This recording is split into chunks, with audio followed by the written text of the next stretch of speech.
Ukraine पर 120 मिसाइलें बरसाने के एक रोज बाद ही रूस ने आत्मघाती ड्रोन की बौछार कर दी। यूक्रेन ने आरोप लगाया कि राजधानी कीव पर हमले के लिए रूसी सेना ने एक साथ 16 आत्मघाती ड्रोन भेजे ताकि वो कीव के अलग अलग हिस्सों में गिरें और उनमें भरा बारूद फटकर वहां तबाही मचा दे।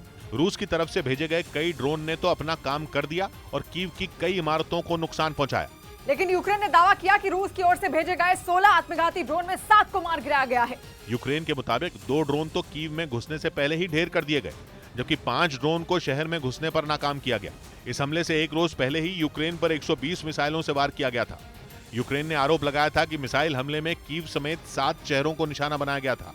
इस बीच न्यूजीलैंड के खिलाफ शतक मारने से चूके पाकिस्तानी बल्लेबाज इमामुल हक ने गुस्से में मैदान पर रखी कुर्सी तोड़ दी। उन्होंने 206 गेंदों में 96 रन बनाए, लेकिन वो न्यूजीलैंड के गेंदबाज ईश सोढ़ी की गेंद पर स्टंप आउट हो गए, जिसके बाद ड्रेसिंग रूम की तरफ जाते हुए उन्होंने एक कुर्सी पर अपना बैट मारा और फिर अंदर जाकर उसे हवा में फेंक दिया।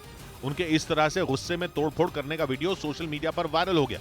उधर पुतिन के दोस्त सर्बिया के साथ चल रही हाई टेंशन के बीच कोसोवो ने ऐसा सनसनीखेज दावा कर दिया कि अमेरिका और यूरोपियन यूनियन की रातों की नींद उड़ गई। कोसोवो के उप प्रधानमंत्री ने दावा किया कि कोसोवो पर हमला करवाने के लिए रूस सर्बिया को सिर्फ भड़का ही नहीं रहा, बल्कि चोरी छिपे उसकी मदद भी कर रहा है। पैसों से लेकर शराब तक पुतिन के इशारे पर हर चीज सर्बिया के सैनिकों को दी जा रही है। मतलब कोसोवो ने एक बार फिर साफ साफ कह दिया कि उसके सर्बिया से चल रहे तनाव की जड़ में पुतिन है। कोसोवो ने दावा किया कि रूस की एक संस्था सर्बिया की सेना को पैसे और शराब देकर लड़ने के लिए तैयार कर रही है। यही वजह है कि सर्बिया की सेना रात में कोसोवो पर हमला करती है। कहा गया कि पुतिन सर्बिया और कोसोवो की आग में इसलिए घी डाल रहे हैं ताकि अमेरिका और उसके साथियों को सर्बिया और कोसोवो के फसाद में फंसाकर खुद यूक्रेन की जंग पर फोकस कर सकें। और रूस इससे पहले यह कह भी चुका है कि सर्बिया जो कर रहा है बिल्कुल सही कर रहा है और रूस सर्बिया के साथ खड़ा है। ऐसे में कोसोवो के दावे ने पूरे यूरोप के कान खड़े कर दिए, क्योंकि कोसोवो का बयान तब सामने आया जब उसकी और सर्बिया की लड़ाई शांत होती दिख रही थी।